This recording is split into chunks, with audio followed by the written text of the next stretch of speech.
Hello everyone, welcome to my academy channel. जैसा कि मैंने स्टार्ट किया है बायोमोलिक्यूल्स, इसके 3 लेक्चर हो चुके हैं। आज हम लोग 4th लेक्चर स्टार्ट करेंगे। पहले लेक्चर में मैंने खत्म किया था प्राइमरी सेकेंडरी मेटाबोलाइट्स, ठीक है। सेकंड लेक्चर में मैंने स्टार्ट किया था बायो मैक्रोमोलिक्यूल, यहाँ से स्टार्ट किया था हमने और पूरा खत्म किया था polysaccharide, nucleic acid, structure of protein तक, ठीक। थर्ड लेक्चर में हमने स्टार्ट किया था nature of the bond formation, किस तरीके से बॉन्ड की फॉर्मेशन होती है, किस तरीके से पॉलीमर छोटे छोटे मोनोमर से जुड़ते हैं। अगर हम बात कर रहे हैं किसकी, प्रोटीन की, तो जो प्रोटीन है वो कैसा है, हेट्रोपॉलीमर है, ठीक है। मैं यहाँ से रिवाइज करा रही हूँ। जो प्रोटीन है वो कैसे होते हैं, हेट्रोपॉलीमर होते हैं। वहाँ पे क्या होता है, डिफरेंट टाइप के अमीनो एसिड एक दूसरे से जुड़े होते हैं। किससे जुड़े होते हैं, पेप्टाइड बॉन्ड से। मान लीजिए कोई प्रोटीन है, ठीक है, यहाँ पे एक अमीनो एसिड है A1, ये B1 हो गया, ये C1, ठीक है। डिफरेंट टाइप के अमीनो एसिड्स हैं, ये एक दूसरे से जुड़े हुए हैं। किससे जुड़े हुए हैं, ये पेप्टाइड बॉन्ड से। पेप्टाइड बॉन्ड बनते कैसे हैं, पेप्टाइड बॉन्ड बनते हैं वाटर के निकलने से, डिहाइड्रेशन से। जैसा कि हम जानते हैं कि जो कार्बन है, अल्फा कार्बन, यहाँ पे क्या होता है, COH ग्रुप होता है।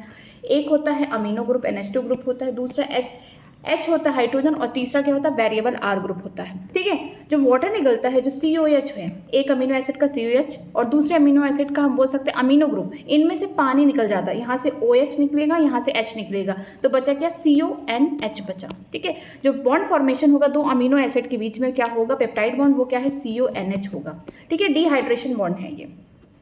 इसके अलावा अगर हम लोग बात करते हैं पॉलीसेकेराइड की, तो जो पॉलीसेकेराइड हमें कार्बोहाइड्रेट की बात कर रहे हैं, ये भी छोटे छोटे मोनोमर से बने होते हैं। उन्हें हम क्या बोलते हैं, मोनोसेकेराइड। ये किससे जुड़े होते हैं, ग्लाइकोसिडिक बॉन्ड से, ठीक है। ये ग्लाइकोसिडिक बॉन्ड कैसे होते हैं, मान लीजिए एक मोनोसेकेराइड यहाँ है, ठीक है, M1, ये मान लीजिए M2। तो यहाँ पे जो इनके एडजेसेंट कार्बन होंगे, इनमें क्या होगा, रिएक्शन होगा, इनमें से वाटर निकल जाएगा और क्या बनेगा, यहाँ पे ग्लाइकोसिडिक बॉन्ड बनेंगे, जो कि क्या होते हैं, वाटर यहाँ से भी निकलते हैं। ये भी क्या है, डिहाइड्रेशन से बने होते हैं। अगर हम बात करते हैं न्यूक्लिक एसिड, तो न्यूक्लिक एसिड 2 टाइप के होंगे। पहला क्या होगा, DNA होगा, दूसरा होगा RNA, ठीक है। DNA किससे बने हुए, पॉलीन्यूक्लियोटाइड है, ठीक है। RNA भी पॉलीन्यूक्लियोटाइड है। अब न्यूक्लियोटाइड बनते कैसे हैं, अगर हम बात करते हैं DNA की, ठीक है, तो DNA में क्या कंपोनेंट है न्यूक्लियोटाइड के लिए, यहाँ पे राइबोस शुगर होगा, 5 कार्बन का बना हुआ शुगर होगा, जिसका जो सेकंड कार्बन है, राइबोस शुगर का जो सेकंड कार्बन, यहाँ से ऑक्सीजन भाग गया है, ठीक है। इसीलिए इस शुगर को क्या बोलते हैं, डीऑक्सीराइबोस शुगर बोलते हैं। जो पहला कार्बन है किसका, राइबोस शुगर का, वहाँ पे क्या लगा हुआ है, नाइट्रोजन बेस लगे हुए, प्यूरिन हो सकते हैं, पिरामिडिन हो सकता है। किससे जुड़े हुए हैं, ग्लाइकोसिडिक बॉन्ड से जुड़े हुए हैं। राइबोस शुगर जो है, डीऑक्सीराइबोस शुगर इन DNA, इनका जो 5th कार्बन है, ठीक है, उन पे क्या लगा, फॉस्फेट ग्रुप। इन पूरे स्ट्रक्चर को मिलाकर हम क्या बोलते हैं, न्यूक्लियोटाइड बोलते हैं। अब देखते हैं कि कैसे एक न्यूक्लियोटाइड दूसरे न्यूक्लियोटाइड से जुड़ता है। देखिए मैंने एक न्यूक्लियोटाइड बनाया, यहाँ पे क्या है, डीऑक्सीराइबोस शुगर है। DNA की बात करें, यहाँ पे ऑक्सीजन भाग गया है, यहाँ पे हाइड्रोजन है। पहले कार्बन पे यहाँ पे नाइट्रोजन बेस जुड़ा है, किससे, ग्लाइकोसिडिक बॉन्ड से। जो 5वां कार्बन, वहाँ पे फॉस्फेट ग्रुप जुड़ गया है, ठीक है, एस्टर बॉन्ड से। ये क्या है, एक न्यूक्लियोटाइड है। मान लीजिए दूसरा न्यूक्लियोटाइड यहाँ पे प्रेजेंट है, यहाँ पे पहले कार्बन पे नाइट्रोजन बेस यहाँ पे इस तरीके से जुड़ा हुआ है ग्लाइकोसिडिक बॉन्ड से, यहाँ पे भी ऑक्सीजन गायब है। अगर बात करते हैं 5वें कार्बन पे, यहाँ पे फॉस्फेट ग्रुप लगा एस्टर बॉन्ड से। लेकिन 2 न्यूक्लियोटाइड जुड़ कैसे रहे हैं, जो पहला न्यूक्लियोटाइड है उसका जो 5वां कार्बन है, फॉस्फेट ग्रुप, ये आगे चल के हाथ बढ़ाएगा दूसरे न्यूक्लियोटाइड के जो तीसरे नंबर पे कार्बन है, यहाँ पे हाइड्रोक्सी ग्रुप है, यहाँ पे आके क्या बनाएगा, बोल सकते हैं एस्टर बॉन्ड बनाएगा, फॉस्फो एस्टर बॉन्ड बनाएगा। और इस तरीके से दोनों साइड ऐसे बॉन्ड बनते जाएगी, चेन बन जाएगा, इसीलिए हम क्या बोलेंगे, डाइस्टर बॉन्ड बन जाएंगे पूरे न्यूक्लियोटाइड में, ठीक है। सेम ऐसे ही किसमें होगा, RNA में भी होगा, बट नाइट्रोजन बेस जो हमने यूज किया है, यहाँ पे मान लीजिए हमने थाइमिन यूज किया है, कहाँ पे, DNA में, तो वहाँ पे यूरेसिल प्रेजेंट हो जाएगा RNA में, ठीक है। और जो राइबोस शुगर होगा वो कैसा होगा, वहाँ पे ऑक्सीजन प्रेजेंट। जैसे हमने देखा था ना कि जो राइबोस शुगर है, 5 कार्बन का जो शुगर है, किसमें, DNA में। यहाँ पे जो दूसरा कार्बन है, यहाँ पे O गायब था, किसमें, DNA में, तो इसलिए बोले थे हम क्या, डीऑक्सीराइबोस शुगर। लेकिन RNA में क्या होगा कि जो राइबोस शुगर है उसके दूसरे कार्बन पे OH ग्रुप जुड़े होंगे, ठीक है। जो न्यूक्लिक एसिड है, ये क्या करते हैं, सेकेंडरी स्ट्रक्चर बनाते हैं। अगर बात करते हैं DNA की, वॉटसन क्रिक मॉडल के द्वारा हमें पता चला कि जो हमारा DNA वो क्या करता है, right handed helix like structure बनाता है, ठीक है।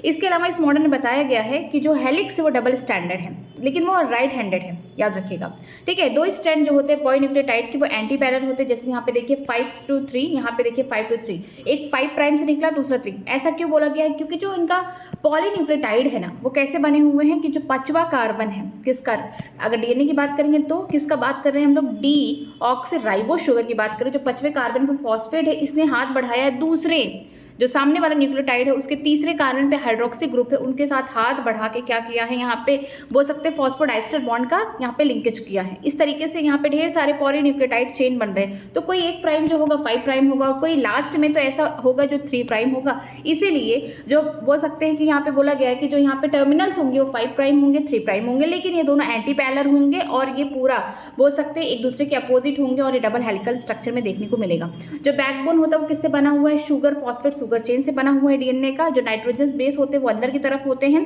प्यूरिन जो होते हैं वो हमेशा किसके साथ बॉन्ड बनाते हैं, हाइड्रोजन बॉन्ड पिरामिडिन के साथ। कभी भी प्यूरिन एक साथ बॉन्ड नहीं बना सकता, कभी पिरामिडिन एक साथ बॉन्ड नहीं बना सकता। बात करते हैं अगर डीएनए की, तो प्यूरिन की बात करेंगे कौन है, एडेनिन है, ग्वानिन है। जो एडेनिन होगा वो डबल बॉन्ड बनाएगा थाइमिन के साथ और जो ग्वानिन है ट्रिपल बॉन्ड बनाएगा साइटोसिन के साथ। ठीक है, अगर बात करते हैं आरएनए है, ठीक है, यहाँ पे आरएनए है, तो अगर हम बात करें प्यूरिन की एजी, ठीक है, एडेनिन जो होगा डबल बॉन्ड बनाएगा यूरेसिल के साथ, थाइमिन नहीं प्रेजेंट होगा आरएनए में। ठीक है, और जो यहाँ पे साइटोसिन है और ग्वानिन है इनके बीच में क्या होगा, ट्रिपल हाइड्रोजन बॉन्ड बन जाएगा और ये अंदर की तरफ होंगे। देखिए कि यहाँ पे स्ट्रक्चर निकाला गया है, ये वाला सीक्वेंस से एक स्ट्रक्चर निकाला गया है। यहाँ पे न्यूक्लियोटाइड मान लीजिए एक स्ट्रैंड का, ये वाले स्ट्रैंड का, तो इसका यहाँ पे देखिए नाइट्रोजन बेस यहाँ पे थाइमिन लिया गया है, पहले कार्बन पे जुड़ा हुआ है। देखिए कहाँ पे डीऑक्सीराइबोस शुगर पे जुड़ा हुआ है। ठीक है, यहाँ पे 5वें कार्बन पे फॉस्फेट ग्रुप जुड़ा हुआ है। तो किससे जुड़ा हुआ है, एस्टर बॉन्ड से यहाँ पे जुड़ा हुआ है। ये किससे जुड़ा हुआ है, ग्लाइकोसिडिक, एन ग्लाइकोसिडिक भी बोल सकते हैं, बॉन्ड से जुड़ा हुआ है। एक न्यूक्लियोटाइड दूसरे न्यूक्लियोटाइड से कैसे जुड़े हुए हैं, मान लीजिए इनका जो 5वां कार्बन है वो अपना हाथ बढ़ा दिया कि जो तीसरा कार्बन का जो हाइड्रोक्सी ग्रुप है उनके साथ क्या बना, फॉस्फोडाइस्टर बॉन्ड बना दिए हैं। ठीक है, थाइमिन है, अगर थाइमिन है तो सामने एडेनिन होना चाहिए, कोई और नहीं होना चाहिए। यहाँ पे क्या बनेगा, डबल हाइड्रोजन बॉन्ड बनेंगे इस तरीके से। अगर ग्वानिन है तो सामने साइटोसिन होना चाहिए, यहाँ पे क्या होगा, ट्रिपल हाइड्रोजन बॉन्ड। मतलब कि ये वाला जो है एक स्टैंड का है, दूसरा वाला क्या होगा, इनके अपोजिट स्टैंड बन जाएंगे, उनके बीच में क्या होगा, डबल ट्रिपल। जिस तरीके से प्यूरिन पिरामिडिन अरेंज होंगे उस हिसाब से आपको हाइड्रोजन बॉन्डिंग देखने को मिलेगा। ठीक है, अब हम बात करते हैं कि जो एक स्ट्रैंड है इस तरीके से हेलिकल स्टेयर है। ठीक है, तो इनमें जो घुमावदार है, ठीक है, कितने एंगल पे हो रहा है, 36 डिग्री पे हो रहा है। अगर हम बात करें एक फुल टर्न की बात करते हैं, एक पूरे हेलिक्स की बात करते हैं, तो इसमें 10 स्टेप होते हैं, या फिर बोल सकते हैं 10 बेस पेयर प्रेजेंट है। यहाँ पे 10 बेस पेयर प्रेजेंट है। ठीक, अगर हम बात करते हैं पिच का, तो पिच कितना होता है, 34 एंगस्ट्रॉम होता है। एक पिच या एक रेवोल्यूशन की बात करते हैं, कैसा है, 34 एंगस्ट्रॉम है। तो एक पिच में अगर हम बोल सकते हैं एक रेवोल्यूशन, एक फुल टर्न में आपको कितना देखने को मिल रहा है, 10 बेस पेयर देखने को मिल रहा है। तो इसका मतलब है कि एक बेस पेयर पे 34 डिवाइडेड बाई 10 कितना हो जाएगा, 3.4 एंगस्ट्रॉम। ठीक है, यहाँ पे बोला गया है कि राइस पर बेसिस कितने हो जाएंगे, 3.4 एंगस्ट्रॉम हो जाएंगे। यूनिट बहुत इंपॉर्टेंट है, 3.4 एंगस्ट्रॉम, नैनोमीटर भी पूछ सकता है आपसे। ठीक है, जो फॉर्म है जो अभी हमने देखा डीएनए का, जो बोल सकते हैं हेलिकल फॉर्म है, डबल हेलिकल फॉर्म है, किसके लिए बोला गया है, बी डीएनए के लिए बोला गया है। इसके अलावा हम लोग बहुत सारे डीएनए के बारे में स्ट्रक्चर पढ़ेंगे, वो कैसे किसके सीक्वेंस में होंगे, वो होंगे इंग्लिश अल्फाबेट के सीक्वेंस में प्रेजेंट होंगे। फिर देखते हैं dynamic state of the body constraint concept of metabolism. ठीक है, हमारी बॉडी कैसे जिंदा है, कैसे हम अभी तक जिंदा है, हम लिविंग स्टेट में कैसे पाए जाते हैं, जो हमारे बॉडी में कंस्ट्रेंट वो कैसे काम कर रहे हैं, कैसे मेटाबॉलिज्म हो रहा है। ठीक है, अगर हम बात करते हैं सिंपल एक बैक्टीरिया की सेल की बात करें, प्रोटोजोन की बात करें, प्लांट की, एनिमल की, उनके पास हजारों तरीके के ऑर्गेनिक कंपाउंड प्रेजेंट होते हैं। ये जो कंपाउंड होते हैं, बायोमोलिक्यूल होते हैं, किसी कंसंट्रेशन में सेल में प्रेजेंट होते हैं, या तो बोल सकते हैं मोल्स पर सेल हो गया या फिर मोल पर लीटर हो गया। ठीक है, हम बोल सकते हैं जनरली मोलैरिटी की बात की जा रही है। सबसे ज़्यादा इंपॉर्टेंट ग्रेटेस्ट डिस्कवरी तब हुई जब हमें पता चला कि जो हमारे बॉडी में बायोमोलिक्यूल से ये क्या हो रहा है, टर्नओवर हो जा रहे हैं। एक बायोमोलिक्यूल टूट के कुछ दूसरा बना रहा है, दूसरा बायोमोलिक्यूल क्या करके किसी के साथ जुड़ के फिर से तीसरा बायोमोलिक्यूल तैयार कर दे रहा है। मतलब कि क्या होगा, जो बायोमोलिक्यूल्स हमारी बॉडी में प्रेजेंट है वो क्या कर रहे हैं, ब्रेकिंग एंड मेकिंग प्रोसेस कर रहे हैं। मतलब टूट रहे हैं तो कहीं जुड़ के कुछ बना रहे हैं। जब ब्रेकिंग होगा, टूट रहा है, तो इसका मतलब क्या होगा, कैटाबॉलिज्म होगा। अगर मेकिंग हो रहा है, मीन्स कुछ चीज बन रहा है, यहाँ पे सबस्ट्रेट जुड़ जा रहा है, तो यहाँ पे क्या हो जाएगा, इसको हम बोलेंगे एनाबॉलिज्म बोलेंगे। और दोनों को मिला के कैटाबॉलिज्म हो गया, एनाबॉलिज्म इसे बोलेंगे एक साथ मिला के मेटाबॉलिज्म। ठीक है, जितने भी मेटाबॉलिक रिएक्शन होते हैं क्या करते हैं, ट्रांसफॉर्मेशन कराते हैं बायोमोलिक्यूल का। जैसे एग्जांपल यहाँ पे दिया गया है कि अगर हम लोग अमीनो एसिड में से CO2 को निकाल दे तो क्या बन जाएगा, अमीन बन जाएगा। यहाँ पे क्या हो रहा है, यहाँ पे हम बोल सकते हैं कैटाबॉलिज्म हो रहा है। ठीक है, अगर हम बात करते हैं कि जो अमीनो ग्रुप है उसको रिमूव कर दे किसी न्यूक्लियोटाइड से, या फिर हम लोग ग्लाइकोसिडिक जो बॉन्ड है उनमें हाइड्रोलिसिस करा दे किसमें, डाइसैक्राइड्स में, तो ये सब क्या है, आपको डिफरेंट टाइप के यहाँ पे बॉन्ड मेकिंग ब्रेकिंग देखने को मिल रहा है। ठीक है। यहाँ पे बोला गया है 10 से लेके हज़ारों ऐसे एग्जाम्पल्स प्रेजेंट है जिसमें क्या हो रहा है, एक बायोमोलिक्यूल किसी में टूट रहा है, फिर क्या कर रहा है, दूसरे सबस्ट्रेट के साथ जुड़ के दूसरा प्रोडक्ट बना रहा है।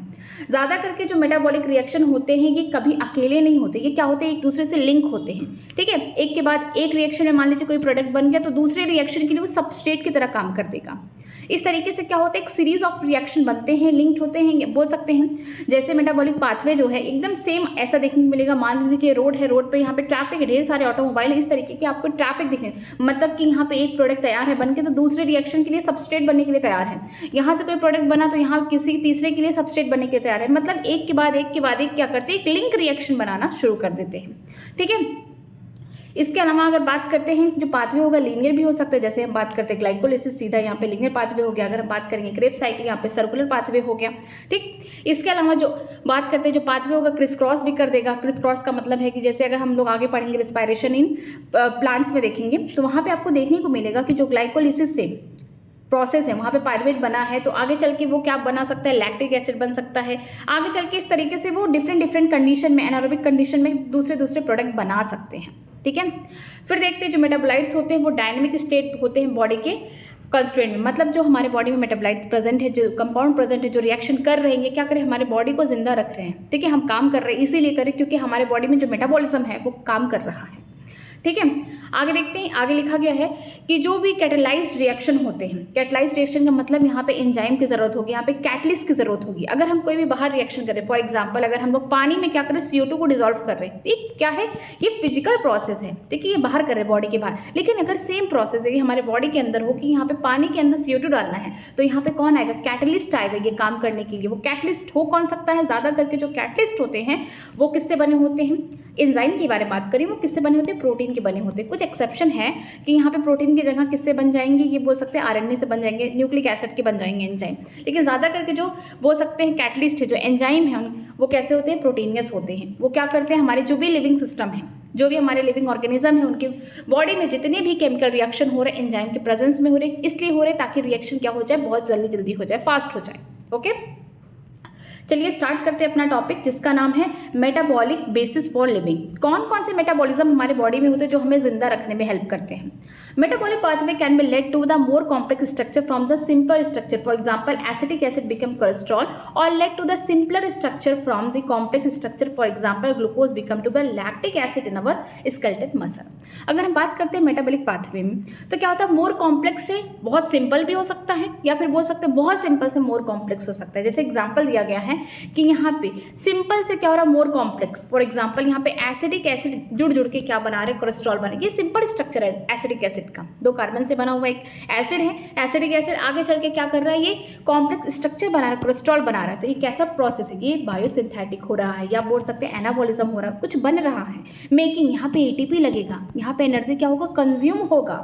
ठीक है, अगर हम बात करते हैं कि यहाँ पे जो कॉम्प्लेक्स स्ट्रक्चर है वो सिंपल स्ट्रक्चर में आ रहे हैं। कॉम्प्लेक्स स्ट्रक्चर जैसे कि ग्लूकोज है, ग्लूकोज टूट के क्या बना रहा है, यहाँ पे लैक्टिक एसिड बना रहा है। अगर आप बहुत ज़्यादा एक्सरसाइज कर रहे हैं, बहुत ज़्यादा रनिंग कर रहे हैं तो क्या होता है, ऑक्सीजन आपकी बॉडी को सफिशिएंट मिल नहीं पाता। तो जो ग्लूकोज है ना, वो हमारे जो स्केलेटन मसल है, हाथ पैर के जो मसल्स हैं, क्या है, स्केलेटन मसल हैं, वहाँ पे ग्लूकोज क्या होता है, ऑक्सीजन की कमी की वजह से वहाँ पे टूट के लैक्टिक एसिड बना देता है।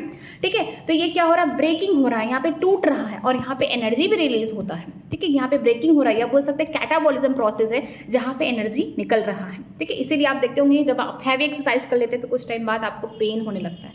क्यों, क्योंकि वहाँ पे लैक्टिक एसिड की फॉर्मेशन हो चुकी है। The former case are the biosynthetic pathway और द एनाबॉलिक पाथवे। जो फॉर्मर है मतलब कि यहाँ पे जो सिंपल एसिटिक एसिड क्या बना, कोलेस्ट्रॉल बन रहा है, यहाँ पे एनर्जी कंज्यूम हो रही है, कैसा प्रोसेस है, एनाबॉलिक पाथवे है या फिर बोल सकते हैं बायोसिंथेटिक पाथवे है, कुछ चीज़ की फॉर्मेशन हो रही है। The latter constituent degradation and hence are called catabolic pathway. जो दूसरा वाला प्रोसेस था जब ग्लूकोज किसमें टूट रहा है, एनारोबिक कंडीशन में लैक्टिक एसिड में टूट रहा है, ये क्या है, कैटाबॉलिज्म है। यहाँ पे ब्रेकडाउन हो रहा है, यहाँ पे एनर्जी भी निकल रही है फ्री में। Okay, anabolic pathway are expected to consume energy. जो एनाबॉलिक पाथवे जब कुछ बनेगा तो ATP लगेगा। Assembly of the protein from amino acid require the energy input. अगर हमने देखा होगा कि जो प्रोटीन है हमारा हेट्रोपॉलीमर है, यहाँ पे डिफरेंट टाइप के अमीनो एसिड यहाँ पे प्रेजेंट है, ठीक है। अब एक दूसरे से अमीनो एसिड जुड़े हुए किससे, पेप्टाइड बॉन्ड से। इसका मतलब यहाँ पे जुड़ रहा है, कुछ बन रहा है, यहाँ पे बॉन्ड बन रहा है, मेकिंग हो रहा है, या फिर बोल सकते हैं हम यहाँ पे एनाबॉलिक पाथवे हो रहा है। तो ये हम बोल सकते हैं यहाँ पे एनर्जी लगेगा, कंज्यूम होगा, ठीक है। हम लोग ट्रांसलेशन प्रोसेस में पढ़ेंगे किस तरीके से यहाँ पे अमीनो एसिड एक दूसरे से पेप्टाइड बॉन्ड बनाते हैं, ठीक है। यहाँ पे एनर्जी लगता है, जब भी बॉन्ड बनेगा एनर्जी लगेगा, जब बॉन्ड टूटेगा तो एनर्जी निकलेगा, ठीक है, रिलीज होगा। On the other hand the catabolic pathway led to release of energy. अगर हम बात करते हैं कैटाबॉलिक पाथवे जहाँ पे बॉन्ड्स टूट रहे हैं, जैसे ग्लूकोज टूट रहा था एनारोबिक कंडीशन में लैक्टिक एसिड पे, तो वहाँ पे एनर्जी फ्री का निकल रहा था, ठीक है। जब कुछ टूटेगा तो एनर्जी निकलेगा, जब कुछ जुड़ेगा तो उसको एनर्जी देना पड़ेगा हमें। For example, when glucose is degraded into the lactic acid in our skeleton muscle, energy is liberated, ठीक है। जो ग्लूकोज हमारे जो स्केलेटन मसल है, जो हाथ पैर के जो मसल हैं, जो जिसको हम क्या कर रहे हैं, मूव करा पा रहे हैं अपने इच्छा के अनुसार, वो क्या है, स्केलेटन मसल है। वहाँ पे क्या होगा, ग्लूकोज एनारोबिक कंडीशन में जब ऑक्सीजन सप्लाई नहीं हो पाएगा सही से, वहाँ पे क्या होगा, ग्लूकोज टूट के लैक्टिक एसिड बनाएगा और एनर्जी रिलीज होगा, ठीक है। This metabolic pathway from the glucose to lactic acid which occur in the 10 metabolic state is called the glycolysis। जो ये मेटाबॉलिक पाथवे है, ग्लूकोज से यहाँ पे क्या बन रहा है, लैक्टिक एसिड बन रहा है, ये हम लोग पढ़ेंगे। ग्लाइकोलिसिस जो पाथवे है कहाँ पे, रिस्पायरेशन इन प्लांट्स में, ये 10 स्टेप में होता है। यहाँ पे 10 डिफरेंट टाइप के एंजाइम्स भी यहाँ पे वर्क करते हैं, okay. Living organisms have learned to trap this energy liberated during degradation and store in it form of the chemical bond। Living organism को पता है जब हमारी बॉडी में स्केलेटन मसल में, मान लीजिए मैं खूब हैवी एक्सरसाइज करके आ रही हूँ, मेरे स्केलेटन मसल में क्या हो रहा है कि यहाँ पे लैक्टिक एसिड बन चुका है, एनर्जी भी रिलीज हो रहा है। ऐसा थोड़ी ना कि मेरे हाथों से धुआं निकलने लगेगा, ऐसा नहीं होगा। जो एनर्जी रिलीज होगा मेरी बॉडी के अंदर, वो क्या होगा, मेरी बॉडी भी बहुत चालाक है, जैसे एनर्जी रिलीज होगा उसको क्या करेगी, कब्जे करने की कोशिश करेगी कि नहीं मुझे एनर्जी कंजर्व करना है, बचा के रखना है। किस फॉर्म में, केमिकल बॉन्ड्स के फॉर्म में। मतलब कि यहाँ पे एटीपी के फॉर्म में क्या होगा, एनर्जी कहीं ना कहीं मेरे बॉडी में स्टोर रहेगा। ऐसा नहीं होगा कि मैं एक्सरसाइज करके आई तो पूरी एनर्जी निकल रही है, ऐसा नहीं होगा। हमारी बॉडी क्या करती है, बहुत चालाक है, वो क्या करेगी, इसी जो एनर्जी जो निकल चुका है, अभी जो कैटाबॉलिज्म हो, जो एनर्जी रिलीज हुई है, उसको भी स्टोर करेगी। किस फॉर्म में, केमिकल बॉन्ड के फॉर्म में, मीन्स एटीपी के फॉर्म में। आगे देखते हैं, as and when needed this bond energy is utilize for the biosynthetic, osmotic and mechanical work that we perform. जब ये एनर्जी क्यों कंजर्व कर रहा है, अब सोचिए मैं पैसा कमाऊं, ठीक है, आप पैसा कमा रहे हैं, आप पैसा को सेव करके बैंक में रख रहे हैं या कहीं भी रख रहे हैं, क्यों रख रहे हैं, क्योंकि आपको कभी जब जरूरत पड़ेगी तो आप उस पैसे से अपना सामान या जो भी आपका खर्चा आप उसको चला सकते हैं। तो क्या होगा, जो हमारी बॉडी में जब कैटाबॉलिज्म होगा, जब एनर्जी निकलेगी तो मेरी बॉडी भी बहुत चालाक है, वो क्या करती है, इसको बॉन्ड एनर्जी के फॉर्म में कंजर्व करके रख लेती है। क्यों रखती है, आगे जो अगर मान लीजिए कुछ बन रहा है, फॉर्मेशन हो रहा है, हम जानते हैं कि कुछ फॉर्मेशन होगा, यहाँ पे कुछ मेकिंग होगा, बायोसिंथेटिक होगा, वहाँ पे तो एनर्जी लगेगा, तो उस एनर्जी से हम क्या करेंगे, अपना काम चला लेंगे। या फिर ऑस्मोटिक हो गया, या फिर कोई मैकेनिकल वर्क में, मान लीजिए खूब भारी भारी सामान उठा रही हूँ, मैकेनिकल वर्क कर रही हूँ, तो वहाँ पे भी एटीपी की जरूरत है। तो जो पहले से हमारे बॉडी में एटीपी स्टोर्ड है, ठीक है, जो कैटाबॉलिज्म से बना हुआ जो एटीपी है या केमिकल बॉन्ड से बना हुआ जो एटीपी हमारे बॉडी में स्टोर है, ये आगे चल के चाहे फॉर्मेशन हो रहा है कोई चीज़ का, बायोसिंथेटिक प्रोसेस हो रहा है, ऑस्मोटिक है, या फिर मैं कोई मैकेनिकल वर्क कर रही हूँ, उसमें ये एटीपी यूज होगा, ठीक है।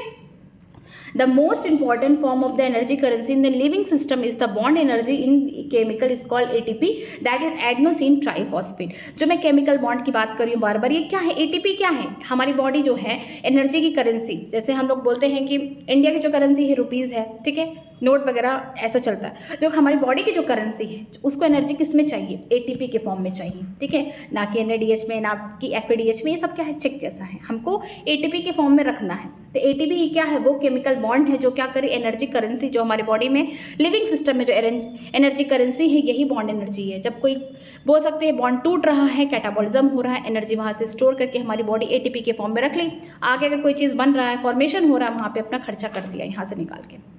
How do living organism derive their energy, कैसे लिविंग ऑर्गेनिज्म अपनी एनर्जी को डिराइव करते हैं, ठीक है। What are the strategy have they involve, किस तरीके से स्ट्रेटजी है, how do store their energy in the what form, देखिए कि कैसे कोई ऑर्गेनिज्म अपनी एनर्जी निकालेगा। खाना उसको चाहिए, अब खाना, उस खाने के बाद तुरंत एनर्जी नहीं आएगी, बहुत सारे प्रोसेसेस चलते हैं, ग्लाइकोलिसिस, क्रेब्स साइकिल, ETS, ये सारे प्रोसेसेस चलते हैं, तब जाके ATP वगैरह बनता है।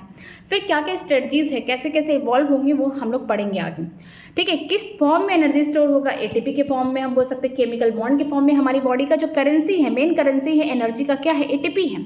How do they convert this energy into work, किस तरीके से इस एनर्जी को कन्वर्ट करते हैं वर्क में।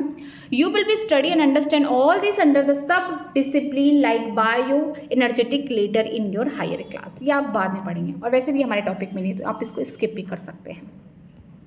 लिविंग स्टेट के बारे में पढ़ते हैं कि कोई इंसान अगर जिंदा है तो उसके बॉडी में क्या क्या हलचल हो रही है, कैसे मेटाबॉलिज्म वर्क कर रहा है, कैसे हम कह सकते हैं कि सामने वो जो इंसान है वो जिंदा है, वो बेड रेस्ट भी कर रहा है। मान लीजिए कि उसको कोई प्रॉब्लम हो चुकी है, वो कोमा में है सपोज करिए, फिर भी उसकी बॉडी वो हिल डुल नहीं रहा, लेकिन फिर भी उसकी बॉडी काम कर रही है। कैसे पता करेंगे? मेटाबॉलिज्म की वजह से काम कर रहा है उसकी बॉडी, अंदर जो उसके सेल हैं, जो भी सारी प्रोसेसेस हैं वो अगर वर्क कर रहा है तो क्या है, वो जिंदा है।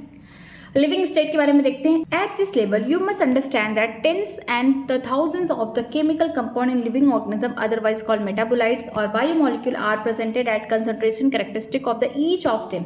ठीक है, इस लेवल पे आप देखेंगे कि 10 से लेकर हजारों केमिकल कंपाउंड लिविंग ऑर्गेनिज्म की बॉडी में, इसे हम बायोमोलिक्यूल्स बोल सकते हैं या फिर बोल सकते हैं मेटाबोलाइट्स। ठीक है, ऐसा नहीं है कि ढेर सारे प्रेजेंट है तो बहुत ज़्यादा उनका कंसंट्रेशन होगा, नहीं, सबका कंसंट्रेशन अलग अलग होगा, सेल के अंदर होगा, बॉडी के अंदर होगा। ठीक है, फॉर एग्जाम्पल अब देखिए, the blood concentration of the glucose in a normal healthy individual is 4.2 millimole per liter to 6.1 millimole per liter, while that of hormone would be nanogram per ml। ठीक है, जो हमारा ब्लड है उसमें बहुत सारी चीज़ें, न्यूट्रिएंट का एक्सचेंज कराता है, हार्मोन्स का कराता है, ठीक है, गैसेस एक्सचेंज करता है, सारा काम हमारी बॉडी में किसकी मदद से होता है? ब्लड की वजह से होता है। अब ब्लड में अगर ग्लूकोज का लेवल देखा जाए, एक नॉर्मल हेल्दी इंसान के बारे में बात की गई है, जो ब्लड में बोल सकते हैं कंसंट्रेशन ग्लूकोज का कितना है? 4.2 मिलीमोल। ठीक है, मिलीमोल का मतलब 10 की पावर -3, ये मिलीमोल पर लीटर है, टू 6.1 मिलीमोल पर litre.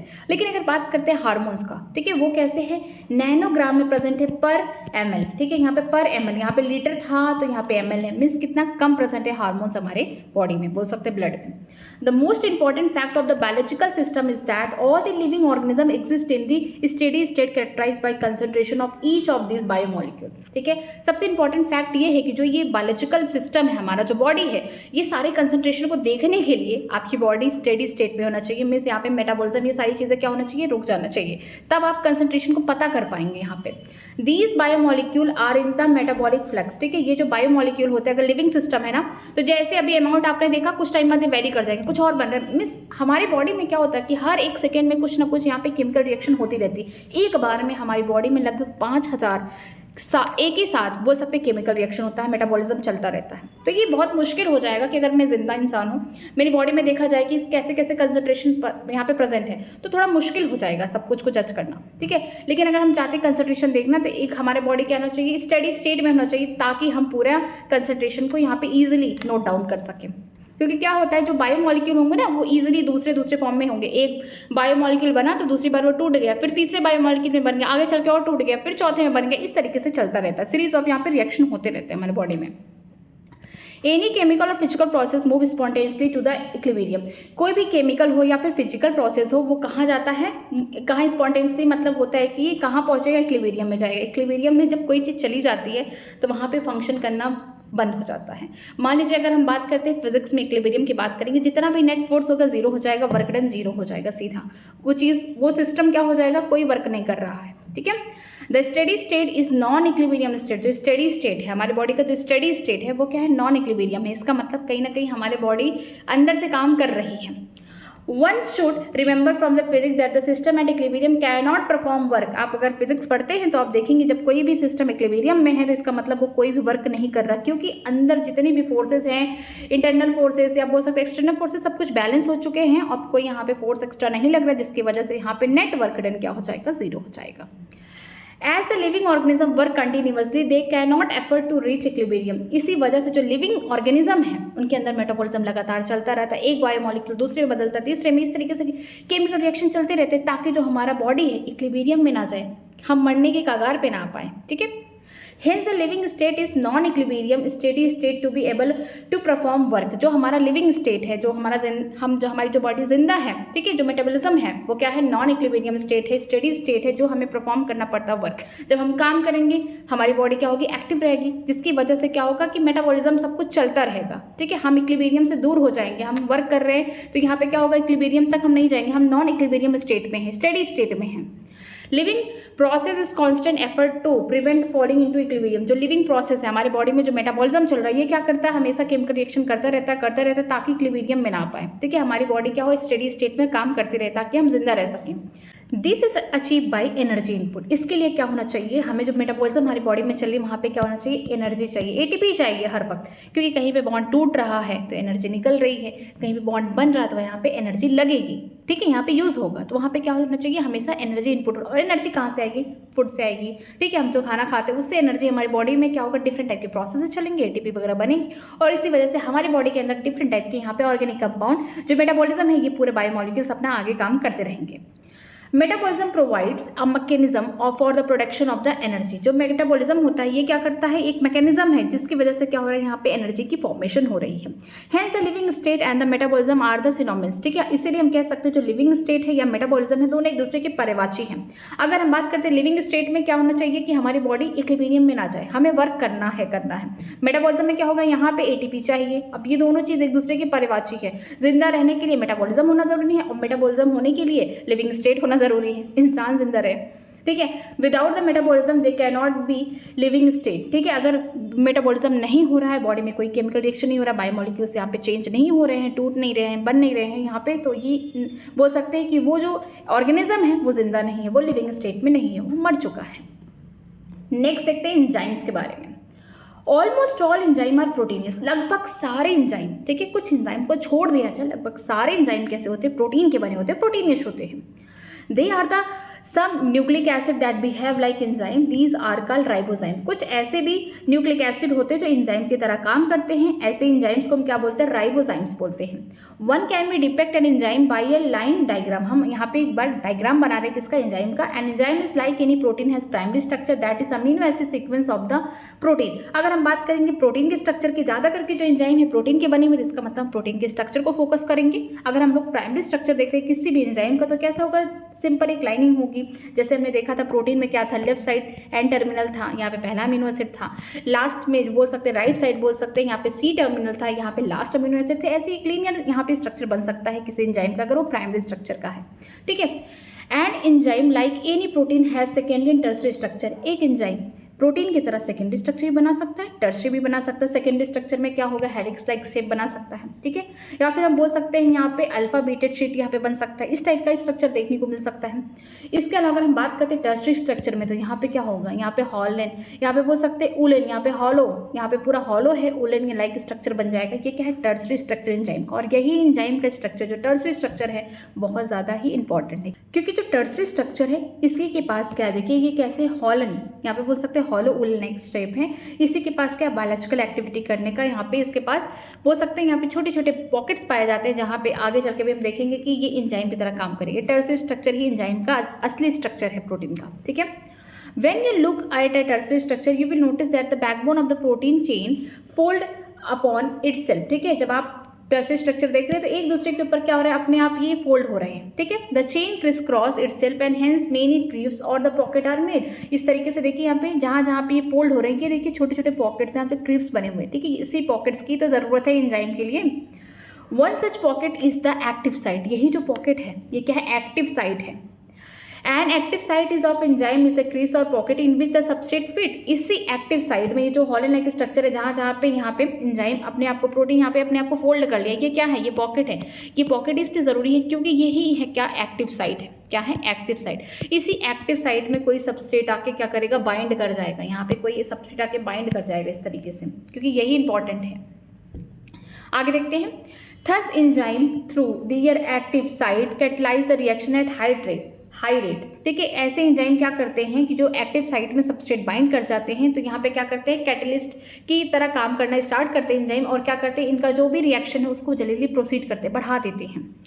Enzyme catalyze differ from the inorganic catalyst in many way, but one major difference need to mention, ठीक है। जो कैटलिस्ट होते हैं, जो इनऑर्गेनिक कैटलिस्ट हैं वो अलग है, ठीक है। अगर हम बात करते हैं इनऑर्गेनिक केमिस्ट्री के बारे में बात करेंगे तो वहाँ पे इनऑर्गेनिक कैटलिस्ट अलग होते हैं। अगर हम बात करते हैं कि किसी भी लिविंग ऑर्गेनिज्म की बॉडी के बारे में, या फिर हम बोल सकते हैं ऐसा जो कि बॉडी के अंदर हो रहा है, लिविंग प्लांट हो गया, एनिमल होगा, कोई भी माइक्रोस हो गया, वह एंजाइम वहाँ पे काम करेगा, ठीक है। तो यहाँ पे क्या देखने को मिलेगा कि दोनों ही अलग अलग होंगे, इनऑर्गेनिक कैटलिस्ट अलग होंगे, ठीक है, एंजाइम का काम अलग होगा। कैसे अलग होगा, यहाँ पे कुछ डिफरेंसेस हैं, दोनों का काम अच्छा ही है, मतलब कि ये क्या करते हैं, रिएक्शन को बढ़ा भी सकते हैं या डिग्रेड भी कर सकते हैं, घटा भी सकते हैं, लेकिन कुछ डिफरेंसेस देखने को मिलते हैं। जैसे पहला डिफरेंस क्या दिया गया है, inorganic catalyst work efficiently eight high temperature and high pressure while the enzyme gate damage eight high temperature से 40 डिग्री सेल्सियस। ठीक है, अगर बात करते हैं इनऑर्गेनिक कैटलिस्ट के बारे में बात करते हैं, ये हाई टेम्परेचर हाई प्रेशर पे बहुत अच्छा काम कर रहे हैं, लेकिन जो हमारा एंजाइम है हाई टेम्परेचर में टूट जाएगा, डिस्ट्रॉय हो जाएगा।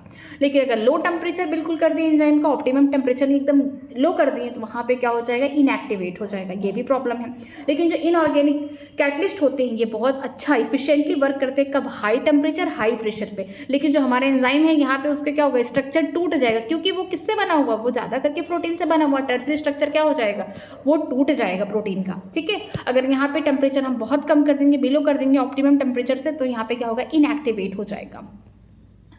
However, enzyme isolated from the organism who normally live under the extremely high temperature, example hot wind and the sulfur spring, are the stable and retain their catalyst power even at high temperature up to 80 to 90 degree Celsius. जैसे कुछ enzyme क्या होते हैं, ऐसे organism से निकाले गए हैं जहाँ पे टेम्परेचर 80 से 90 डिग्री है, वहाँ पे भी क्या होते हैं, लोग अगर रह रहे हैं जहाँ पे टेम्परेचर बहुत ज़्यादा है, हाई टेम्परेचर है, वहाँ से उनकी बॉडी से जो ऑर्गेनिज्म है उनकी बॉडी से एंजाइम निकाला गया, देखा गया कि वो एंजाइम हाई टेम्परेचर पे भी काम कर रहा है, चाहे हॉट वेंट हो गया, सल्फर स्प्रिंग हो गया, वो स्टेबल है, उसका अभी भी कैटलिस्ट पावर काम कर रहा है, कब, टेम्परेचर 80 डिग्री से 90 डिग्री सेल्सियस, देख रहे हैं वहाँ पे भी काम कर रहा है। और ये निकाला किससे जाएगा, इंसान तो कोई इतना हाई टेम्परेचर पे सर्वाइव तो कर नहीं सकता है, एक कौन होंगे, बैक्टीरिया होंगे। ठीक है, हम लोग पढ़ेंगे बायोटेक्नोलॉजी में, वो बैक्टीरिया जिसके अंदर से क्या निकाला जाता है, बोल सकते हैं डीएनए पॉलीमरेज निकाला जाएगा। ठीक है, हम लोग उस पर पढ़ेंगे एप्लीकेशन ऑफ बायोटेक्नोलॉजी में। तो क्या होता है कि ऐसे ऑर्गेनिज्म जो हाई टेम्परेचर पे भी सर्वाइव कर रहे हैं, लेकिन उनके अंदर भी तो एंजाइम प्रेजेंट है, वो एंजाइम क्या कर रहे हैं,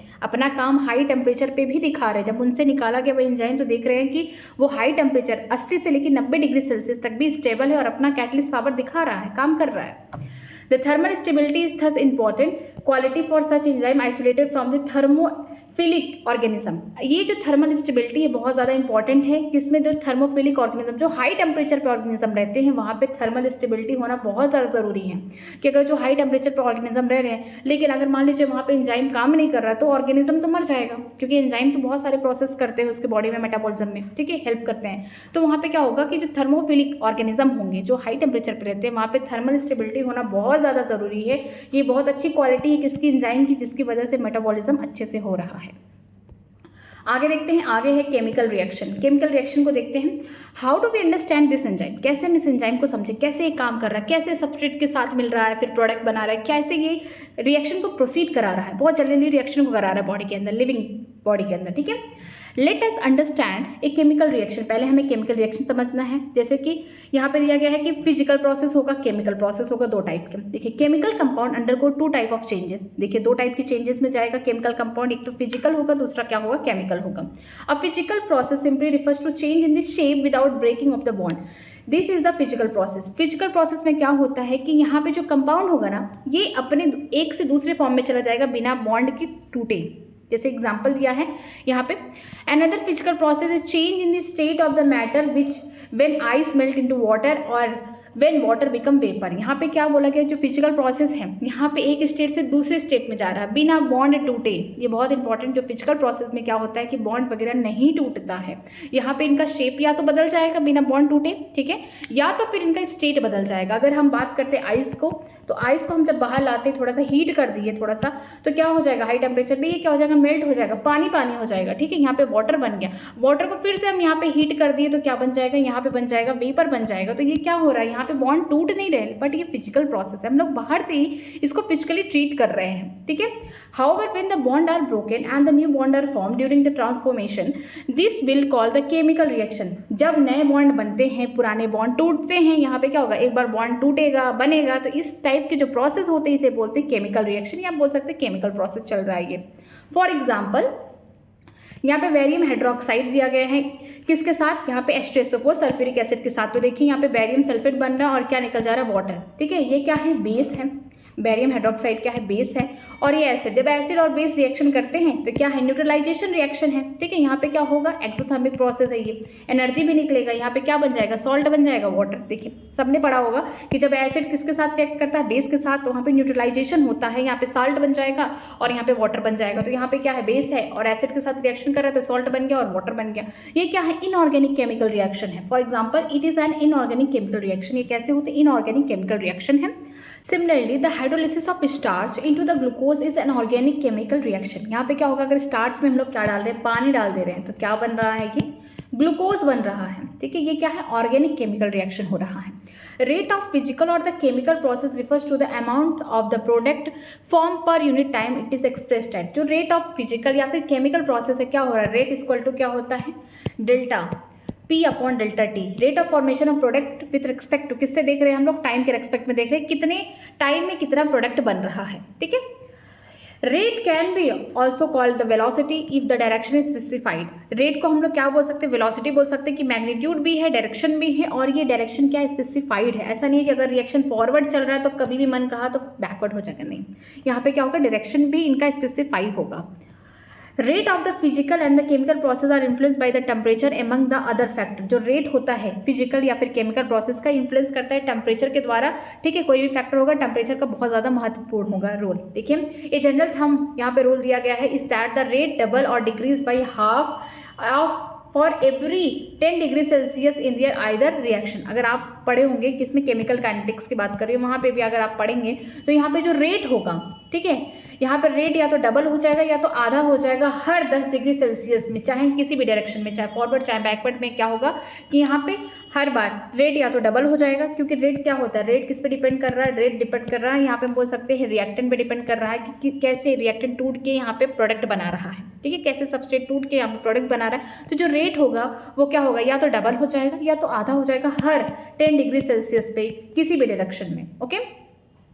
catalysed reaction proceed at rate vastly higher than the uncatalysed one. जो कैटलिक्स रिएक्शन होते हैं, कैटलिक्स के प्रेजेंस में होते हैं, इनका बोल सकते हैं ये बहुत जल्दी हाई रेट में होते हैं as compare to uncatalyzed reaction. कि ऐसा रिएक्शन जहाँ पे एंजाइम या कैटलिस्ट नहीं प्रेजेंट है, वो धीरे धीरे होते तो है रिएक्शन, पर स्लो होते हैं। When enzyme catalyze the reaction are observe the rate would be vastly higher than the same but uncatalyzed reaction, ठीक है।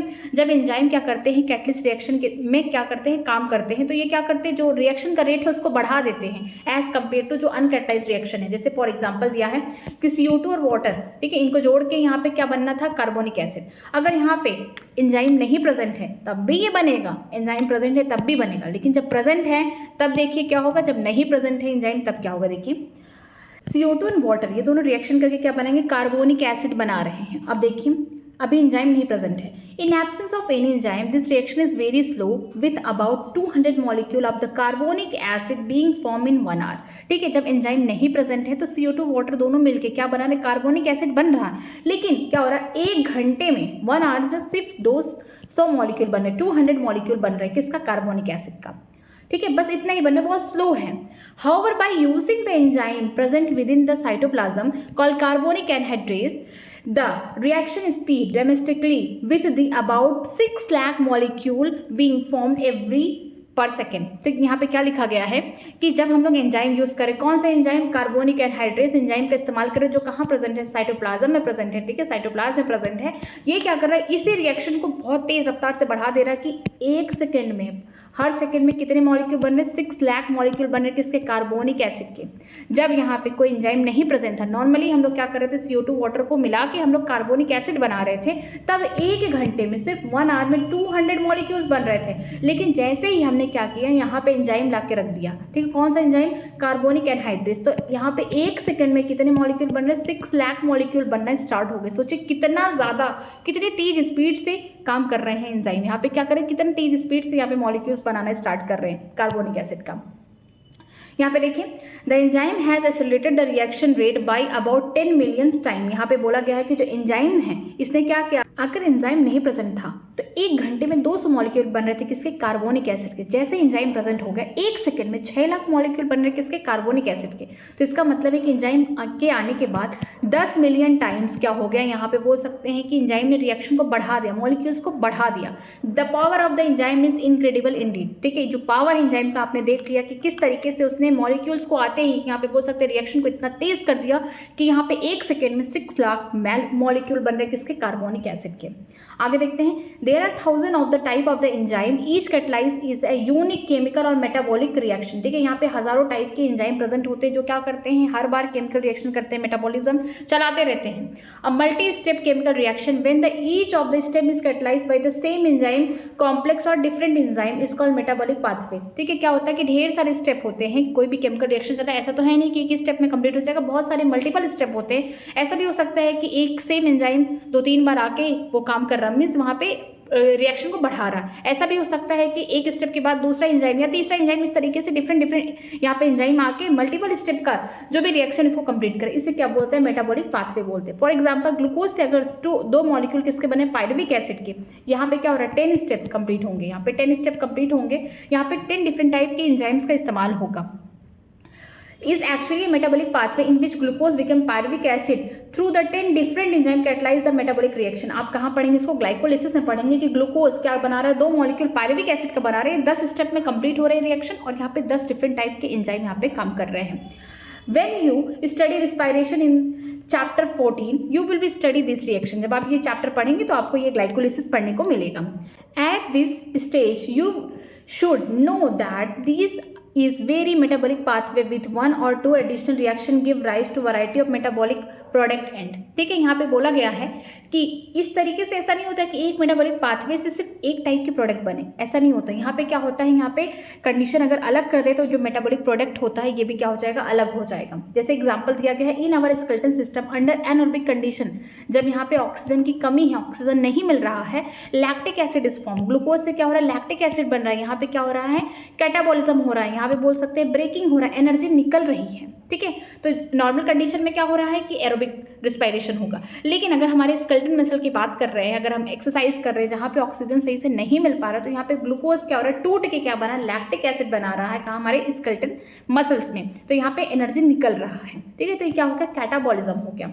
Under normal condition, aerobic condition की बात करते हैं, पायरुविक एसिड इज फॉर्म। अगर हम बात करते हैं एरोबिक कंडीशन में, ठीक है, जहाँ पे ऑक्सीजन मिल रहा है, यहाँ पे पायरुविक एसिड फॉर्म। इन ईस्ट की बात करते हैं, ईस्ट क्या है, यूनिसेलुलर फंजाई है।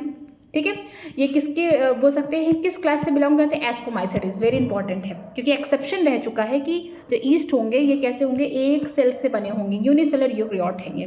इन yeast during the fermentation the same pathway led to the production of the ethanol alcohol. ठीक है, अगर हम बात करते हैं ईस्ट में यही सेम प्रोसेस चलेगा, फर्मेंटेशन होगा, यहाँ पे क्या होगा, इथेनॉल बनेंगे लास्ट में। ठीक है, hence in different condition different product are possible. Different condition में डिफरेंट प्रोडक्ट बनेंगे। अगर एरोबिक हो रहा है रिस्पायरेशन तो पायरुविक एसिड बन रहा है, जैसे ही एनारोबिक कंडीशन आ रहा है, ऑक्सीजन सही से सप्लाई नहीं हो रहा, तो जो ग्लूकोज है वो क्या हो रहा है, टूट रहा है, ब्रेक डाउन हो रहा है, कैटाबॉलिज्म हो रहा है, एनर्जी निकल रही है, और क्या बना रहे हैं, लैक्टिक एसिड बन रहा है हमारे स्केलेटन मसल में। ठीक है, इसके अलावा अगर हम बात करते हैं ईस्ट के अंदर, ठीक है, यहाँ पे फर्मेंटेशन हो रहा है, जो फर्मेंटेशन हो रहा है यहाँ पे भी ऑक्सीजन की सप्लाई को बंद कर दिया गया है। ठीक है, फर्मेंटेशन क्या होता है, ऑक्सीजन की सप्लाई बिल्कुल बंद कर दी जाती है। इस कंडीशन में क्या हो रहा है, इथेनॉल बन रहा है। ठीक है, अल्कोहल बन रहा है। इस कंडीशन में हम बोल सकते हैं CO2 भी निकलेगा। तो ये क्या है, फर्मेंटेशन हो रहा है, ये भी एनारोबिक कंडीशन है। तो मीन्स डिफरेंट कंडीशन में ये रिएक्शन आगे चल के डिफरेंट यहाँ पे प्रोडक्ट्स बनाने में हेल्प कर रहे हैं।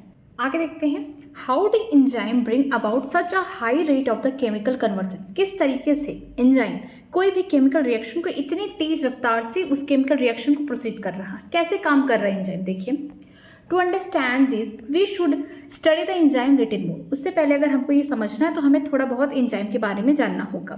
We have already understood the idea of an active site. हमने पहले ही देख लिया कि जो एंजाइम होते हैं वो टर्सरी स्ट्रक्चर बनाते हैं प्रोटीन के। ठीक है, बीच बीच में जो पॉकेट्स हैं, स्किप्स हैं, इसे हम क्या बोलते हैं, एक्टिव साइट बोलते हैं। ठीक है, द केमिकल और the metabolic conversion is refers to as reaction. जो केमिकल या मेटाबॉलिक कन्वर्जन हो रहा है इसे हम क्या बोलेंगे, रिएक्शन बोलेंगे। The chemical would be converted into the product is called the substrate. वो केमिकल जो किसमें बदल रहा है, चेंज हो रहा है किसमें, प्रोडक्ट में, उसे हम क्या बोलेंगे, सबस्ट्रेट। अगर हम बात करते हैं केमिस्ट्री के बारे में बात करेंगे तो हम क्या बोलते हैं, सबस्ट्रेट को रिएक्टेंट बोलते हैं जनरली। तो यहाँ पे क्या होगा, ऐसा केमिकल जो क्या हो रहा है, प्रोडक्ट बना रहा है, उसे हम क्या बोलेंगे, सबस्ट्रेट बोलेंगे। Hence, enzyme that is protein with three-dimensional structure including the active site. ठीक है, convert the substrate into the product P. Symbolically, this can be depicted as S2P. यहाँ पे क्या होता है कि जैसे हम जानते हैं कि जो टर्सरी स्ट्रक्चर है प्रोटीन का, वही इंजाइम का भी स्ट्रक्चर है वैसा। बीच बीच में आपको एक्टिव साइट देखने को मिलते हैं, यही एक्टिव साइट में सबस्ट्रेट आके फिट हो जाते हैं। ठीक है, अब ये सबस्ट्रेट आगे चल के क्या बनाते हैं, प्रोडक्ट बनाते हैं। जैसे यहाँ पे सबस्ट्रेट पे प्रोडक्ट बन रहा है, लेकिन अभी एंजाइम का क्या रोल है उसको देखिए। It is now understood that the substrate S has to be bind to the enzyme at its active site with given a clip or the pocket. ठीक है, सबस्ट्रेट क्या करते हैं, ये बाइंड करते हैं एंजाइम कहाँ पे, एक्टिव साइट। जो एक्टिव साइट है, जो क्लिप्ड है, पॉकेट है, यहाँ पे सबस्ट्रेट आके बाइंड कर जाते हैं। The substrate has to diffuse towards the active site. जो सबस्ट्रेट है ये अपने आप को पूरी तरीके से फिट कर लेते हैं एक्टिव साइट पे, कहाँ, एंजाइम के। Thus, there is an obligatory formation of the ES complex. जब सबस्ट्रेट एंजाइम के एक्टिव साइट में आके जुड़ जाते हैं, फिट हो जाते हैं, यहाँ पे देखिए सबस्ट्रेट फिट हो गया एक्टिव साइट पे, तो यहाँ पे एक कॉम्प्लेक्स बनता है, इसे हम क्या बोलते हैं, ES कॉम्प्लेक्स बोलते हैं। E for enzyme, S for substrate. ठीक है, E स्टैंड फॉर एंजाइम, यहाँ पे E स्टैंड कर एंजाइम से, या सबस्ट्रेट, यहाँ पे क्या हो गया, एक्टिव साइट में यहाँ पे सबस्ट्रेट आके बाइंड कर गया है, तो यहाँ पे ES कॉम्प्लेक्स बन चुका है।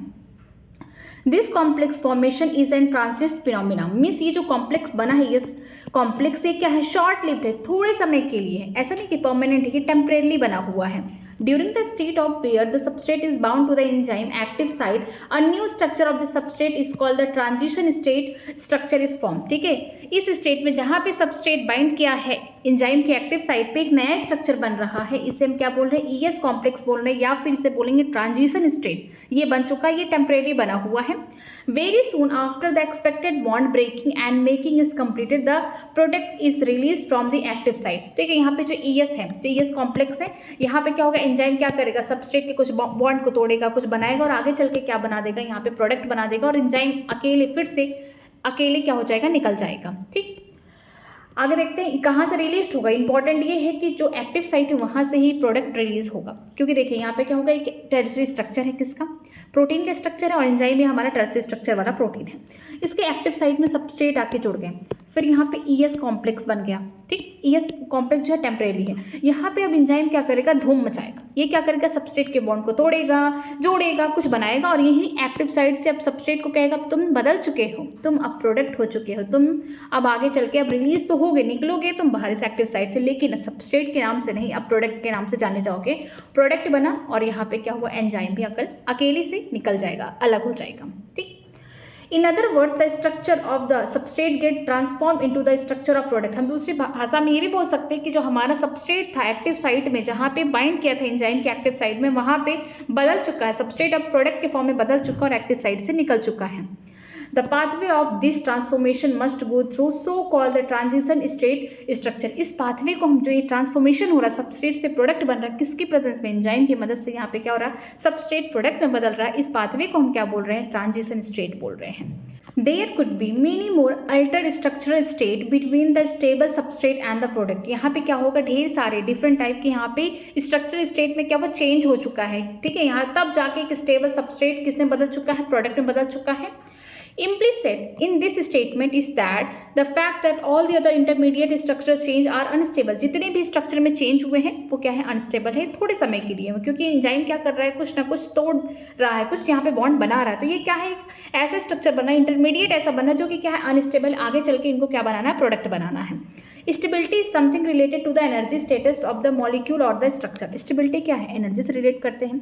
एनर्जी जो होता है इन्वर्सली प्रोपोर्शनल होता है स्टेबिलिटी के। ठीक है, जिसकी में एनर्जी ज़्यादा है, जहाँ पे एनर्जी बहुत ज़्यादा वहाँ पे स्टेबिलिटी बिल्कुल कम होगा, वो कंपाउंड स्टेबल नहीं होगा। लेकिन जहाँ पे क्या है, एनर्जी कम है, ठीक है, जहाँ पे एनर्जी और स्टेबिलिटी में इन्वर्स है, जहाँ पे एनर्जी कम है वहाँ पे स्टेबिलिटी मोर होगा। तो हम बोल सकते हैं कि एनर्जी और स्टेबिलिटी एक दूसरे के बोल सकते हैं रेसिप्रोकल है या अपोजिट है, इन्वर्स है। ठीक है, hence when we look at this pictorially through a graph it look like something in figure 9.6। यहाँ पे अभी हम लोग ग्राफ देख रहे हैं, देखिए ये वाला x एक्सिस है, ये y एक्सिस है। x एक्सिस में देख रहे हैं कि क्या प्रोग्रेशन ऑफ रिएक्शन, यहाँ पे किस तरीके से रिएक्शन आगे की तरफ बढ़ रहा है, यहाँ पे सबस्ट्रेट से किस तरीके से प्रोडक्ट बन रहा है। और जो y एक्सिस है यहाँ पे क्या देख रहे हैं, पोटेंशियल एनर्जी देख रहे हैं। ये देखिए सबस्ट्रेट था, सबस्ट्रेट यहाँ है, अब ये आगे चल के प्रोडक्ट बन रहा है। सबस्ट्रेट के पास देखिए ये यहाँ पे पोटेंशियल एनर्जी इतनी ज़्यादा, यहाँ पे कम है, इसका मतलब इसके पास क्या हाई पोटेंशियल एनर्जी है, स्टेबिलिटी कम है। एनर्जी यहाँ पे क्या है, ज़्यादा हो गई, स्टेबिलिटी क्या है, कम है।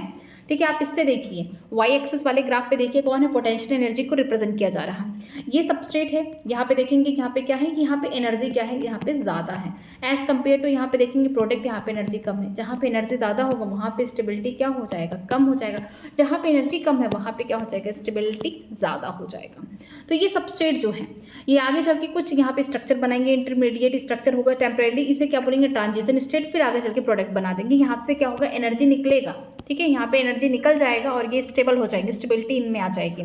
जो सबस्ट्रेट होंगे अगर एंजाइम के बिना प्रेजेंस में, यहाँ पे एब्सेंस है, एंजाइम एब्सेंस है, तो बोल सकते हैं कि ट्रांजिशन स्टेट लंबा बनेगा, ठीक है, फिर जाके प्रोडक्ट बनेगा। तो यहाँ पे एक्टिवेशन एनर्जी विदाउट एंजाइम देखने को मिलेगा। लेकिन अगर एंजाइम प्रेजेंट है तो वो क्या करेंगे, जो एक्टिवेशन एनर्जी है, जो बैरियर हो रहे हैं, ठीक है, इनको कम कर देगा, जिसकी वजह से सबस्ट्रेट ईजिली प्रोडक्ट बन जाएंगे।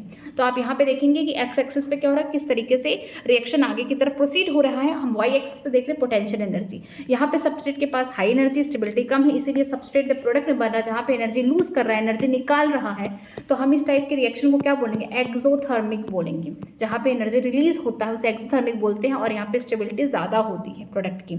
ये याद रखिएगा कि जो ट्रांजिशन स्टेट है, अगर एंजाइम नहीं प्रेजेंट है तो यहाँ पे एक्टिवेशन एनर्जी ज़्यादा होगा, अगर एंजाइम प्रेजेंट है तो एक्टिवेशन एनर्जी कम होगा यहाँ पे, क्योंकि क्या करता है एंजाइम, ये एक्टिवेशन एनर्जी को कम कर देता है, ठीक है। आगे देखते हैं, Y axis represent the potential energy content. जो वाई एक्सिस है हमने देखा पोटेंशियल एनर्जी दिखा रहा था, the X axis represent the progression of the structural transformation और the state through the transition state. हमने देखा था कि यहाँ पे एक्स एक्सिस में क्या हो रहा है, सबस्ट्रेट का किस तरीके से ट्रांजिशन स्टेट हो रहा है, फिर जाके प्रोडक्ट बन रहा है। यहाँ पे हम बोल सकते हैं यहाँ पे ट्रांसफॉर्मेशन हो रहा है सबस्ट्रेट का प्रोडक्ट में, किस तरीके से। You would notice two thing, आप दो चीज़ देख सकते हैं, the energy level difference between S and P. S का मतलब सबस्ट्रेट है, यहाँ पे पी का मतलब प्रोडक्ट। हमने देखा हाँ, जो सबस्ट्रेट है उसका हाई एनर्जी है, मीन्स हाई पोटेंशियल एनर्जी है, जो प्रोडक्ट है यहाँ पे एनर्जी क्या है, कम है। आगे देखते हैं, P is lower than S, the reaction is exothermic. Means P का मतलब क्या है, जो प्रोडक्ट है उसका एनर्जी क्या है, कम है as compare to substrate S से। इसका मतलब इनमें क्या होगा, स्टेबिलिटी ज़्यादा होगा, ये क्या होगा, एक्सोथर्मिक होंगे। मतलब कि पहले हाई एनर्जी था फिर अब लो हो गया, इसका मतलब कहीं ना कहीं एनर्जी निकल गई है। जब एनर्जी निकल रही है तो इसका मतलब ये क्या है, एक्सोथर्मिक प्रोसेस है, या फिर हम बोलेंगे स्पॉन्टेनियस प्रोसेस, ठीक है। आगे देखते हैं, आगे लिखा गया, one need not to supply energy by heating in order to form the product. यहाँ पे हमें कोई भी एनर्जी सप्लाई करने की आवश्यकता नहीं, क्योंकि पहले से ही यहाँ पे पोटेंशियल एनर्जी बहुत हाई है। यहाँ पे जब प्रोडक्ट बन रहा है तो यहाँ से खुद एनर्जी निकाल रहा है, एक्सोथर्मिक प्रोसेस कर रहा है, ठीक है। However, whether it is exothermic or spontaneous reaction or endothermic or the energy requiring reaction, S has to go through much higher energy state or the transition state। ठीक है, यहाँ पे बोला गया कि जो एक्सोथर्मिक है यहाँ पे एनर्जी निकलेगा, प्रोडक्ट से एनर्जी निकल जाएंगे, स्टेबिलिटी मेंटेन हो जाएगी। ये क्या है, एक्सोथर्मिक प्रोसेस है, स्पॉन्टेनियस रिएक्शन है। एंडोथर्मिक में क्या होगा, जो सबस्ट्रेट है वहाँ पे हमको एनर्जी देना पड़ रहा है, तो इसका मतलब कहीं ना कहीं जो सबस्ट्रेट है उसके पास एनर्जी कम है, स्टेबिलिटी ज़्यादा होगा। आगे चल के जब वो प्रोडक्ट बनाएगा यहाँ पे क्या होगा, एनर्जी क्या हो जाएगा, यहाँ पे ज़्यादा हो जाएगा और स्टेबिलिटी यहाँ पे कम हो जाएगा, क्योंकि उसने अभी एनर्जी ली है पूरी, ठीक है। तो यहाँ पे देखने को मिलेगा जो एंडोथर्मिक है वहाँ पे हमें एनर्जी रिक्वायरमेंट है, मीन्स एनर्जी हमें देना पड़ेगा, ठीक।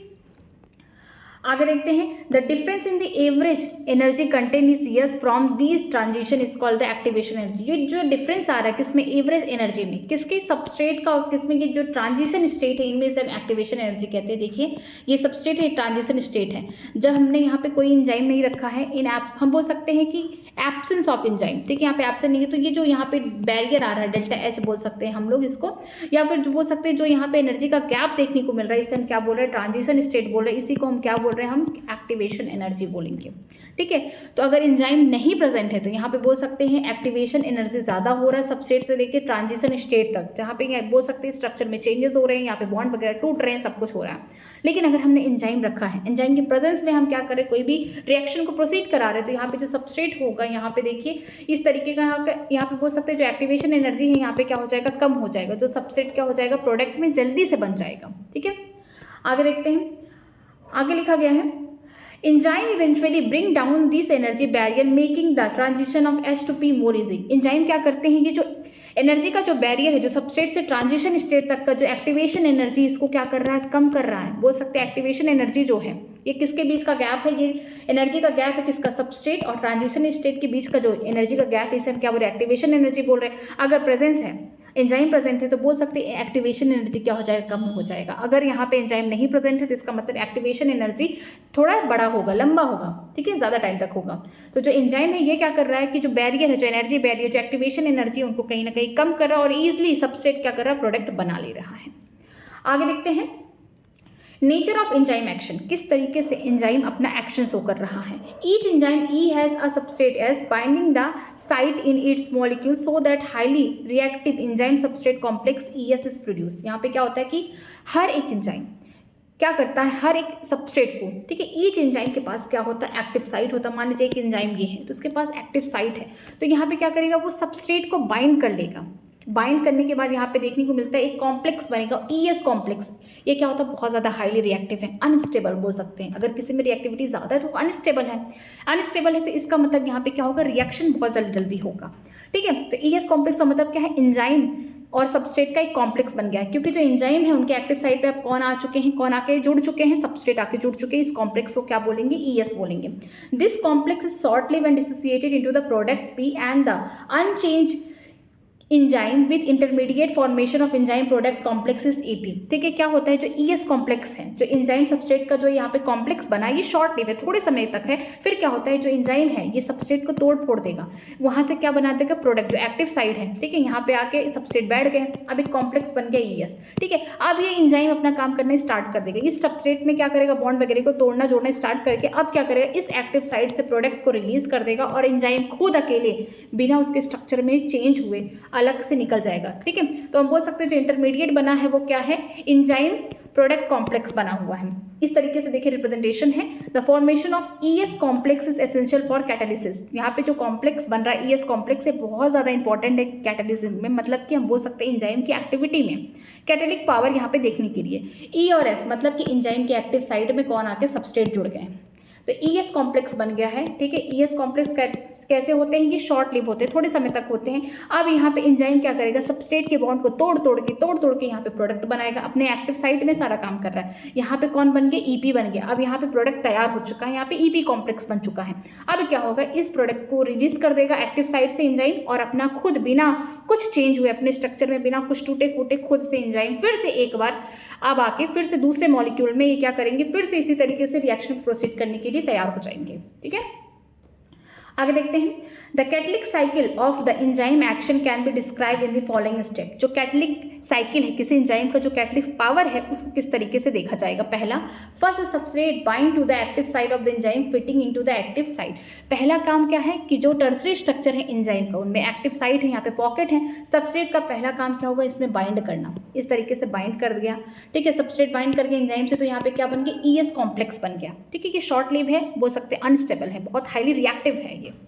सेकेंड है, the binding of the substrate induce the enzyme to alter its shape and fitting more tightly around the substrate. यहाँ पे क्या होगा, जब सबस्ट्रेट बाइंड करता है इंजाइम में, तो ऐसा नहीं है कि यहाँ पे सारे इंजाइम यहाँ पे अपने आप को इस तरीके से बनाए हैं कि सबस्ट्रेट यहाँ पे एडजस्ट हो जाए, नहीं। यहाँ पे क्या होता है कि इंजाइम अपने स्ट्रक्चर में थोड़ा सा क्या करते हैं, फिट होने, एडजस्ट करते हैं। यहाँ पे सबस्ट्रेट को क्या करते हैं, बाइंड करने के लिए अपने शेप में थोड़ा सा चेंज करते हैं, ताकि सबस्ट्रेट यहाँ पे टाइटली बाउंड हो जाए।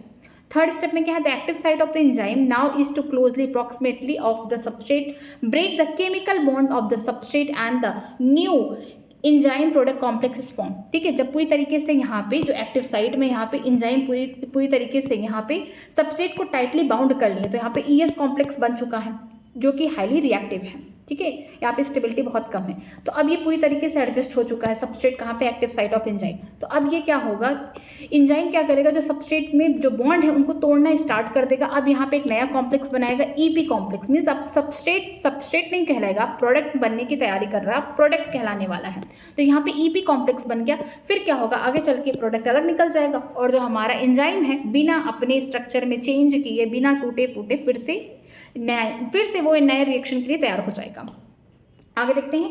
The enzyme release the product of the reaction and the free enzyme is ready to bind the another molecule of the substrate and run through the catalytic cycle once again. ठीक है, जो क्या होगा कि जो EP बन चुका है, EP का मतलब क्या होगा, एंजाइम प्रोडक्ट का एक कॉम्प्लेक्स बन चुका है, कहाँ, एक्टिव साइड में। अब प्रोडक्ट पूरी तरीके से तैयार है रिलीज होने के लिए, तो फिर क्या करेगा, एंजाइम प्रोडक्ट को रिलीज कर देगा, कहाँ से, अपने एक्टिव साइड से निकाल देगा, और बिना अपने टूटे फूटे, बिना अपने स्ट्रक्चर में कुछ चेंज किए, अब क्या हो रहा है, एंजाइम भी फिर से दूसरे मॉलिक्यूल, दूसरे सबस्ट्रेट के तैयार है ताकि फिर से किसी दूसरे रिएक्शन के लिए वो क्या करे, कैटलिक पावर अपना शो कर पाए। इस तरीके से क्या होता है कि एंजाइम वर्क करता है। पहले क्या होगा, देखिए यहाँ पे एक बोल सकते हैं, यहाँ पे सिंबल के फॉर्म में बता दिया गया है कि पहले क्या होगा, ये एंजाइम है, ठीक है, ये इंतजार कर रहा है कि कोई सबस्ट्रेट आए। अब मान लीजिए सबस्ट्रेट आ गया तो जो इनका एक्टिव साइट है यहाँ पे बाइंड कर जाएगा। ऐसा नहीं होता है कि सारे एंजाइम के जो सबस्ट्रेट होंगे वो ईजिली, ऐसा नहीं है कि सारे सबस्ट्रेट को बाइंड करे, हर एंजाइम स्पेसिफिक सबस्ट्रेट के लिए है, ठीक है। तो ये क्या करेगा, यहाँ पे बाइंड करेगा तो उसको क्या करेगा, कुछ एंजाइम अपने स्ट्रक्चर में थोड़ा सा चेंज करेंगे, थोड़े से छोटे बड़े होंगे ताकि जो सबस्ट्रेट है वो टाइटली बाउंड हो जाए, पूरी तरीके से टाइटली बाउंड हो जाए। और ये कॉम्प्लेक्स क्या हो जाएगा, ES complex, enzyme substrate complex, जो कि बहुत ज़्यादा रिएक्टिव है, स्टेबिलिटी बहुत कम है। अब यहाँ पे रिएक्शन होने स्टार्ट होगा। एंजाइम क्या करेगा, अपने एक्टिव साइट में जो सबस्ट्रेट के साथ यहाँ पे बॉन्ड बना लिया, अब क्या करेगा, सबस्ट्रेट को तोड़ेगा, इनके बॉन्ड को तोड़ के अब प्रोडक्ट बनाएगा। तो यहाँ पे EP हम बोल सकते हैं एंजाइम प्रोडक्ट, यहाँ पे कॉम्प्लेक्स बन गया, EP बन गया है कॉम्प्लेक्स। कहाँ बन रहा है, इनके एक्टिव साइट में, ठीक है। जब पूरी तरीके से प्रोडक्ट बन चुका है तो अब एंजाइम क्या कर रहा है कि प्रोडक्ट को रिलीज कर रहा है, अलग से प्रोडक्ट को यहाँ पे रिलीज कर दिया। और एंजाइम बिना अपने चेंज किए, बिना अपने बोल सकते हैं ना बॉन्ड को तोड़े, ना अपने स्ट्रक्चर में चेंज किए, फिर से एक नए मॉलिक्यूल के तलाश में हो गया, एक नए सबस्ट्रेट की तलाश में कि उसमें जाके फिर से वो क्या कर सके, इस तरीके से प्रोडक्ट को बना सके। मीन्स एंजाइम को हम बोल सकते हैं जैसे एंजाइम पहले था, लास्ट में भी एंजाइम वैसे ही निकलेगा, ना ही उसके स्ट्रक्चर में कोई चेंज होगा, ना ही कोई इनमें बॉन्ड टूटेंगे। लेकिन जो सबस्ट्रेट था, जो एंजाइम के एक्टिव साइट पे बाइंड किया था, उसके साथ क्या क्या हो गया कि वहाँ पे पहले एंजाइम ने उसे अपने एक्टिव साइट में दबोचा, पूरी तरीके से एकदम टाइटली फिट कर लिया। इसके बाद वहाँ पे एक कॉम्प्लेक्स बना दिया, ES कॉम्प्लेक्स, जो कि क्या है, शॉर्ट लिव्ड है, लेकिन ये बहुत ज़्यादा रिएक्टिव है। फिर एंजाइम ने अपने एक्टिव साइट में क्या किया, सबस्ट्रेट को तोड़ के वहाँ पे प्रोडक्ट बना दिया। तो एक्टिव साइट में EP कॉम्प्लेक्स है, क्योंकि अभी भी यहाँ पे प्रोडक्ट एंजाइम से जुड़ा हुआ एक्टिव साइट में प्रेजेंट है, इसीलिए हम क्या बोलेंगे इसको, ये EP कॉम्प्लेक्स है। अब पूरी तरीके से जब प्रोडक्ट बन चुका है, एंजाइम कह रहा है कि अब प्रोडक्ट तुमको रिलीज होने की बारी आई गई, तो यहाँ पे क्या होगा, जो एक्टिव साइट होगा एंजाइम का, वहाँ से क्या होगा, प्रोडक्ट रिलीज हो जाएगा और एंजाइम में बिना टूटे, बिना कुछ स्ट्रक्चर में चेंज हुए, फिर से वो नए मॉलिक्यूल की तलाश में, फिर से वो क्या करेगा, नए सबस्ट्रेट को बाइंड करके इस तरीके से यहाँ पे रिएक्शन को प्रोसीड करेगा। और ये सारा चीज़ कहाँ होता है, लिविंग सिस्टम में होता है। एंजाइम ऐसे ही काम करता है, ठीक है। आज यहीं तक, फिर हम लोग कल पढ़ेंगे factor affecting the enzyme activity, और कल इस चैप्टर को पूरी तरीके से खत्म कर देंगे विद समरी। अगर आपको किसी भी लाइन में कहीं पे भी डाउट है तो मुझसे आप कमेंट सेक्शन में पूछ सकते हैं, मैं उसका रिप्लाई करूंगी। अगर वीडियो अच्छी लग रही है तो प्लीज़ वीडियो को लाइक करिए, हो सके अपने फ्रेंड को भी शेयर करिए। कोई भी डाउट है तो मुझसे आप कमेंट सेक्शन में पूछ सकते हैं, मैं उसका रिप्लाई करूँगी, ठीक है। आज की क्लास 8 तक, थैंक यू वेरी मच।